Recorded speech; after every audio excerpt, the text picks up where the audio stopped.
Hello, and welcome to the Social Security Show.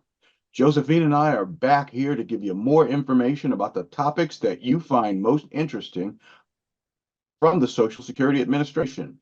Today, we have a special show on representative payees. But before we dive into all the logistics, want you to know that I'm a public affairs specialist. I've been with the agency since 2005, and that means I've been bouncing around, giving information, processing applications, and correcting mistakes. That's what we do here at the Social Security Administration so that you get the right check to the right person at the right time. And we always are glad to hear from the public. And because I'm not alone today, I will just turn and allow Josephine Mueller, my co-host, to tell you just a little bit about her and what she's here to do today and what she's done for this agency. Josephine?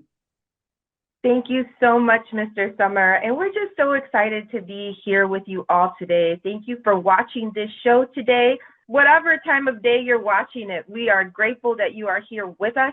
As Mr. Summer mentioned, my name is Josephine Mueller, and I am also a public affairs specialist with the Social Security Administration.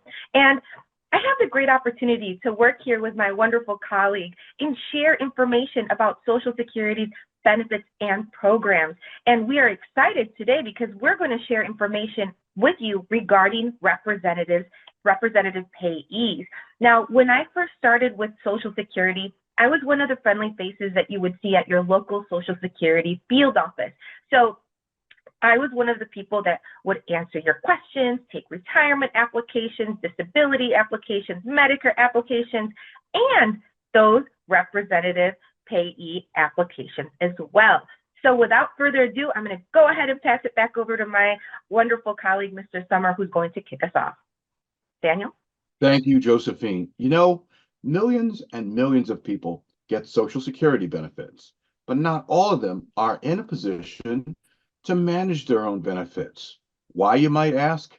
Well, you have some people who are just too young. If a child is receiving a benefit, you can't very well expect them to go to the bank and handle their business. That's why they have parents, and often the parents are their representative payees. What is this term, representative payee? Well, it's an individual who assists you in managing your benefits so that they're used for the proper purposes. Now, when we're looking at payees, we're looking at people with good relationships with you. There's literally a hierarchy. If I want to be a representative payee and I'm a parent, well, usually that's going to be the person, but not necessarily. There are individuals who have relatives, organizations, and sometimes people with whom they're acquainted who will be serving that function just to ensure that their housing, utilities, food, medical, and other personal care situations such as clothing and perhaps rehabilitation expenses are covered so that the check and the monies from Social Security are used for the right purposes. A payee can be someone who gets any type of benefit sent to them. So it's not just for disability. There are people who get retirement who have payees, or survivors benefits, or childhood benefits. So keep in mind, when you think representative payee, I want you to remember it's someone who's assisting you. Josephine, talk a little bit about these individuals and what the responsibility is for managing as a payee. Yeah, thank you so much, Mr. Summer, for that information regarding a little bit of the background regarding representative payees. But yeah, let's talk a little bit more because we really want to give you information as far as what is a representative payee? What do they do, right? What do they do? Well, they handle a person's benefit towards their basic needs, such as food, shelter, and clothing. So if I was somebody's representative payee, I could be somebody's representative payee if I am someone who has their best interest at heart and in mind. And I'm going to use their money towards their basic needs, as mentioned earlier, such as food, shelter, and clothing. Now, it's very important to understand that the money that is being sent to me on for them, it's for them, not for me. So if I'm a representative payee, I must use that money for my loved one, family member, or friend's expenses, not my own at all. That's a So great, that's a great little point. bit. I'm glad that you mentioned that because a lot of people think, well, how much do I get paid to be the representative payee? And unless you're an organization, you may not take a fee from that individual's funds. We want to find a person in that hierarchy that's a parent, maybe a sibling. We look at the closest people first, the most logical thing. And it's always better if you live in the same household, you'd be in a better position to know about that person's needs.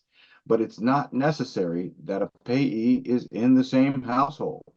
This representative payee, again, must use the monthly benefits, just as you said, Josephine, for the day-to-day expenses of the person. And then medical and dental care comes after that food and shelter, clothing thing, and personal needs.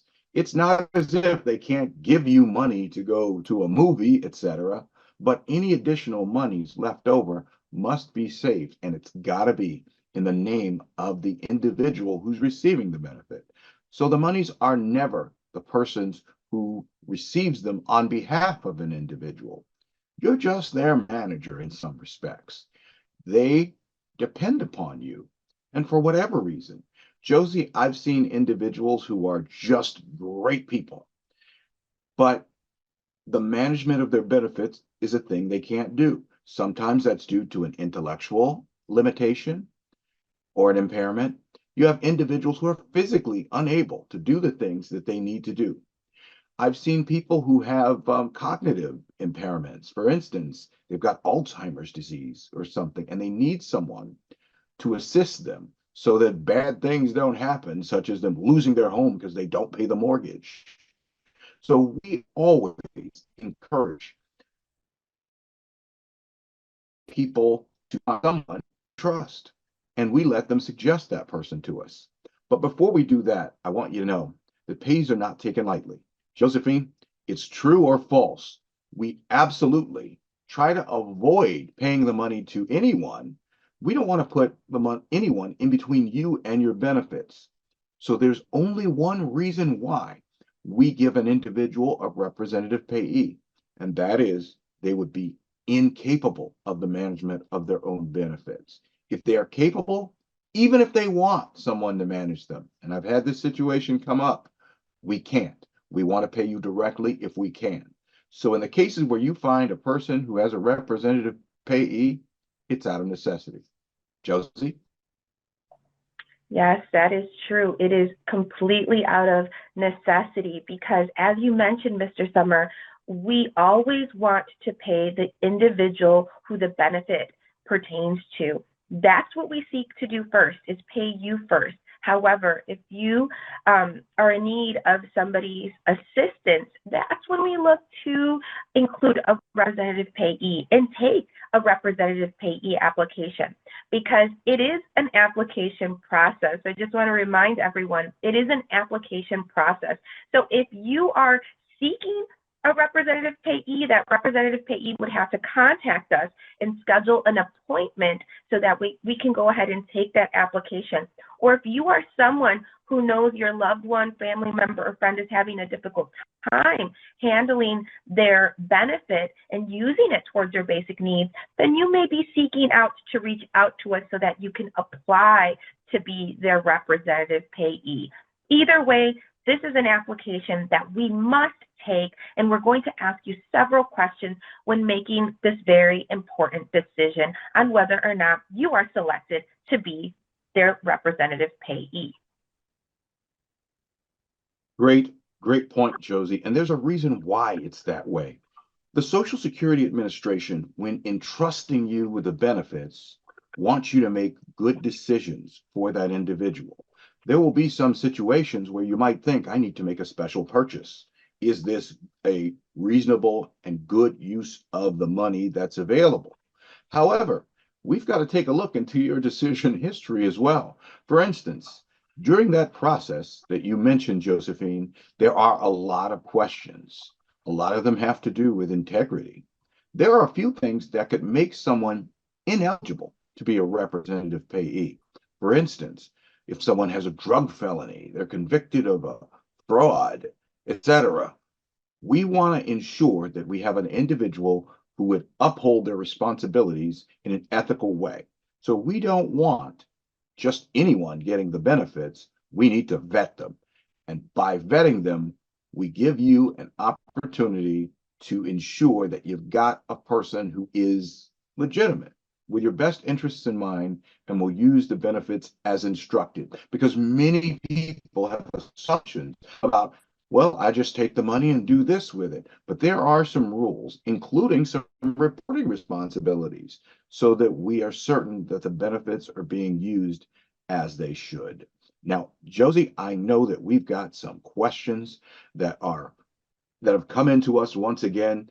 The public loves representative payee questions because it can be confusing. So here we are. Josephine, you're the expert when it comes to giving that disclaimer about our policies. And we know that this information is current as of today. And we want to make sure that everyone understands that when you're watching this videotape, it may be tomorrow, it may be a year from now, that you check with the Social Security Administration, because we absolutely always want you to have the very best information. Josie? Absolutely. We do want you to have the most current, best information you can possibly have. So today is February 9th, 2024. It's almost Valentine's Day, Mr. Summer. We're approaching Valentine's Day. So happy Valentine's Day to you all if you're watching us on the 14th. But today is February 9th, 2024, and participation in this presentation does not constitute an endorsement by the Social Security Administration or its employees of the organizations and information and products not provided by the Social Security Administration. Please visit us at socialsecurity.gov if you are watching us after February 9th, 2024, because the information can change and we want to make sure you stay up to date. So let's talk about representative payees, and let's look at what those questions are that came in from you. Now, I have one here, Mr. Summer. I'm going to go ahead and, did you want me to go ahead and read this one, or did you want to take this one and read this one off to everyone? Well, I don't know, flip a coin. It looks complicated, so why don't I read it to you and then you think about it? Here goes. Sounds good. I am an accountant who lives in the same apartment building with my mother. We stay in Chicago, and I am her power of attorney. I took over her financial responsibilities 4 years ago when her water and electricity were shut off a few times because she forgot to pay the bill. Since that time, I have never had a problem with handling my mother's medical or financial responsibilities. She put my name on each of her accounts so that I can handle things for her. Since then, we've had no problems. When doing the books, I noticed that her Social Security check was short $100 last month. She didn't know why, but she said that she got a letter that said something about an overpayment.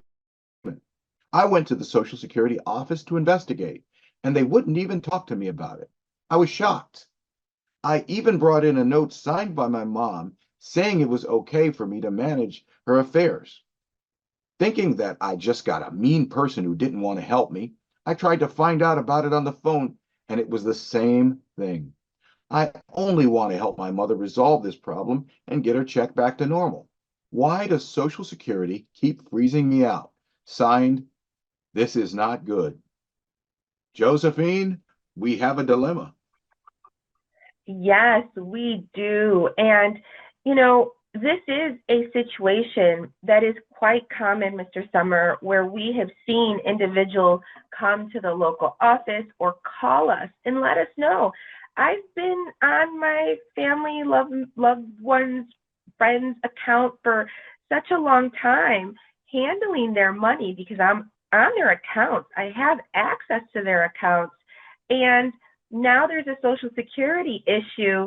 Can I go ahead and handle that Social Security issue as well? I'm on their accounts anyway. Well, and the answer to that is we're not able to do that. That's because there's a formality to it. we need to take that representative payee application and designate you, select you as their representative payee, so that way you can go ahead and handle their business, your loved one, your family member, friend's business, Social Security business.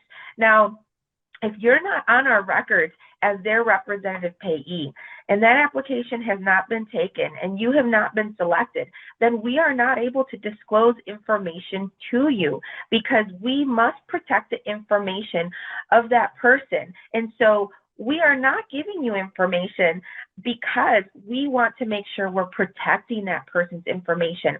And we are not sure if you are privy to that information. Even though you're on their account, we have to make sure that we take a representative payee application. So we're not freezing you out. We just want you to go ahead and contact us at 1-800-772-1213 and request an appointment to be the representative payee. Mr. Summer, anything to add to that? That's exactly right. And don't think that that was a mean person. That person was protecting your mom's information. We protect your information, and we protect everyone's information. Just imagine, because it's obvious, Josephine, that this person is telling the truth and they want to assist their mom. But what if I was that other friend, relative, or neighbor, and I came in there to find out information, and I had the purpose of trying to get a hold of the benefits? Well, that would be a problem. And that's why security at Social Security is so high. So don't be offended. We're protecting you. That's a great question. And we need to move onward. I think there's something else here. There sure is. And this one here is for you, Mr. Summer. So I'm going to go ahead and read this one off to you. Dear Mr. Social Security, I am the non-custodial parent of a child with a learning disability. He lives with his mother, who is my ex-wife. I found out through a family member that my son recently began receiving SSI benefits. The truth is, she is not very responsible with money. Part of the reason that we divorced was her spending habits. Things became so bad that I had to file for bankruptcy. I don't want her to do the same thing with my son's money that she did with mine. Can I become the payee so that she doesn't waste the money? Signed, Fiscally Responsible. Mr. Summer? Interesting one here, Josephine. But I will say this.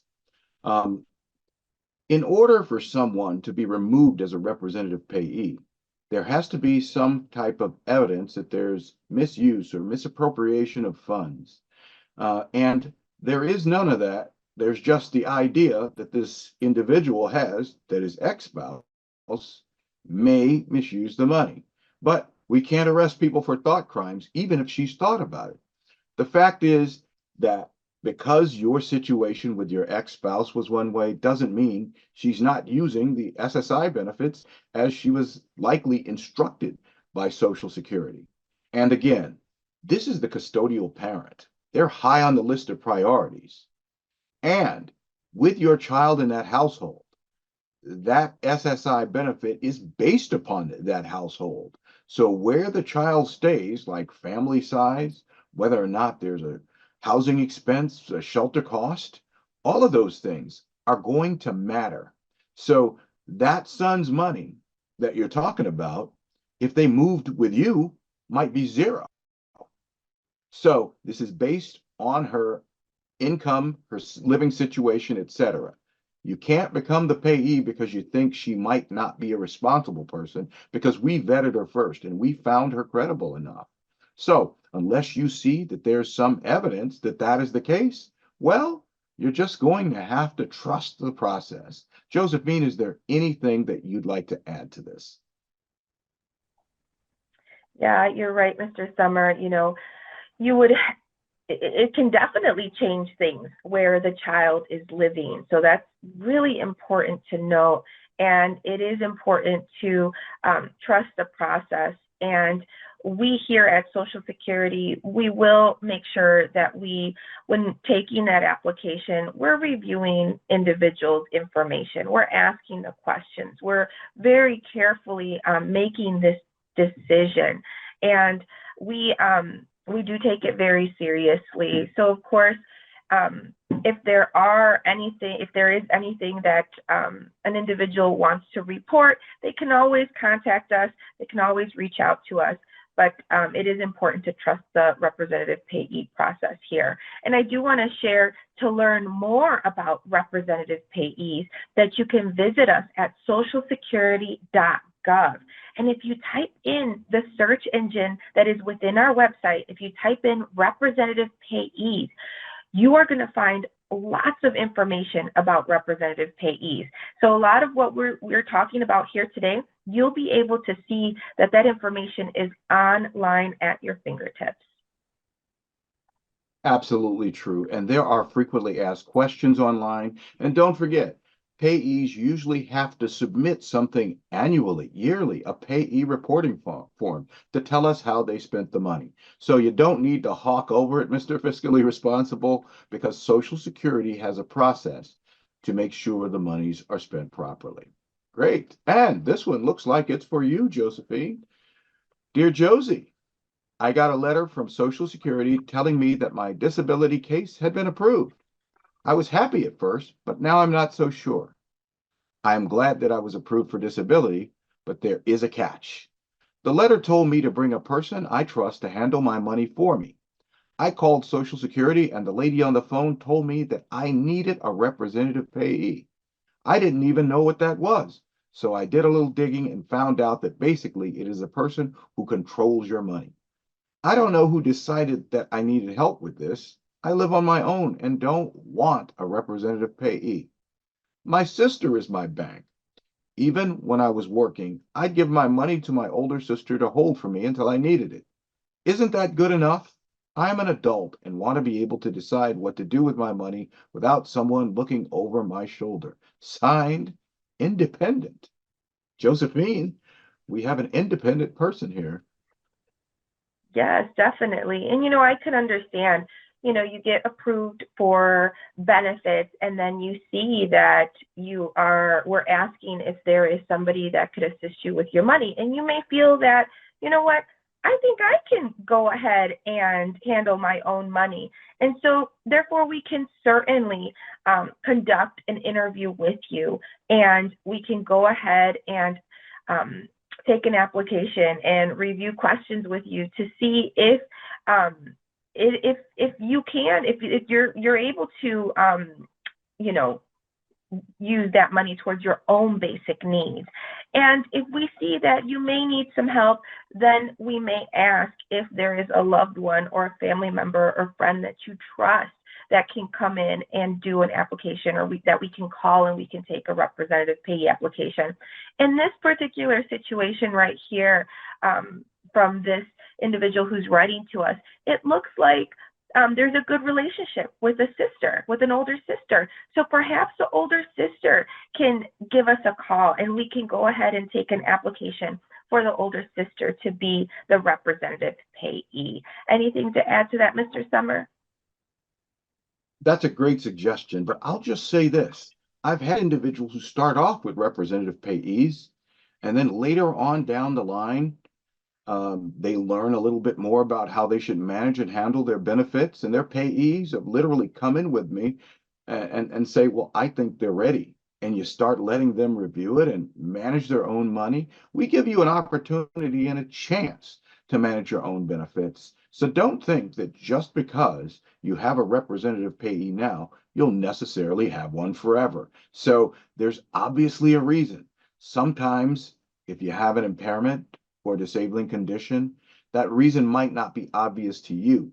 But remember, there was a medical review, and for some reason, it was determined that you shouldn't manage your benefits right now. But that doesn't mean forever. Again, I see these things change all the time. And speaking of changing all the time, Josephine, you've mentioned the website, but there's a couple other things that we probably ought to talk about. Like one of my favorite pamphlets. Here it is. It is a guide for representative payees. This can be a very confusing thing for people. These are available online and at your local Social Security office. But we don't just leave this to individuals who are payees. Often The person receiving the benefit needs to understand, right? Well, here we have it. When someone manages your money, and these are both available online or in your local office, if you have a representative payee who manages your money, or you are a representative payee or want to be, or think that this is important to you, just take a look at those. They're filled with great information, and you will learn enough to be dangerous. Josephine? Yeah, that is so true. We have those guides. We have that information on our website at socialsecurity.gov. But before we leave here today, and we always have such a great time sharing information with you all, but we want to make sure that we leave you with some additional important information where you take caution, because there are scammers out there calling and saying they're Social Security representative. They are not. They are aggressive. They are threatening. They are asking for your Social Security number, credit card information, gift card information over the phone. They are not us. Here at Social Security, we do not call people out of the blue.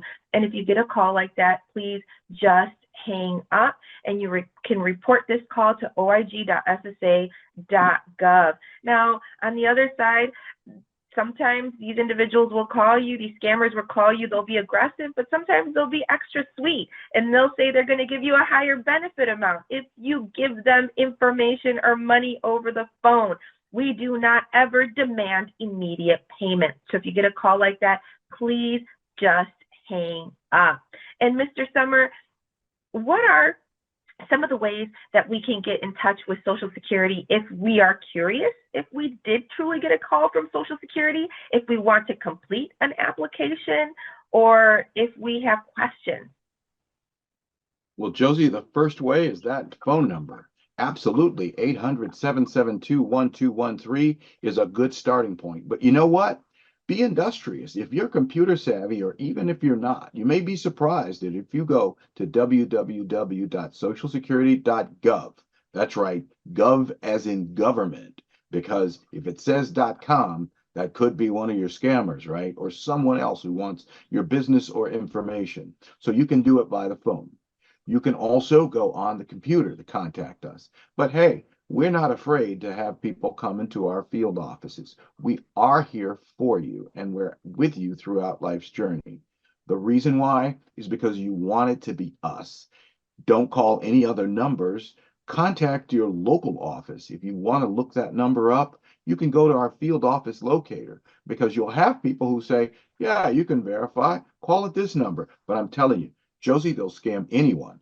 I've been sitting at the Social Security office, and I've been called by a scammer telling me, the Social Security guy, Mr. Social Security, if you will, that they're from Social Security and that they wanted my information. They wanted me to give them my Social Security number. Well, guess what? We already have your Social Security number. We're the Social Security Administration who actually created it and gave it to you. So don't fall for this stuff, because once people have enough information, they can open credit in your name. They can pretend to be you. There's ID theft. People get pulled over in traffic and have no idea that they've got warrants out for their arrest. You don't want to be that person. So make sure you keep your cards close to your vest. And if you're ever in doubt that someone may or may not be from the Social Security Administration, we never get offended if you say, I'm not comfortable doing this over the phone. I want to call my local office to check this out to make sure that it's legitimate. And in that way, you protect yourself from a lot of grief. It's a lot easier to handle this up front than getting scammed and then trying to pick up the pieces. Josie? Yes, that is the truth about that. But we just want to say we thank you for being here with us today, and we really look forward to seeing you again on the next CAN TV Social Security program. So take care, stay safe, and stay well, everyone. Bye-bye.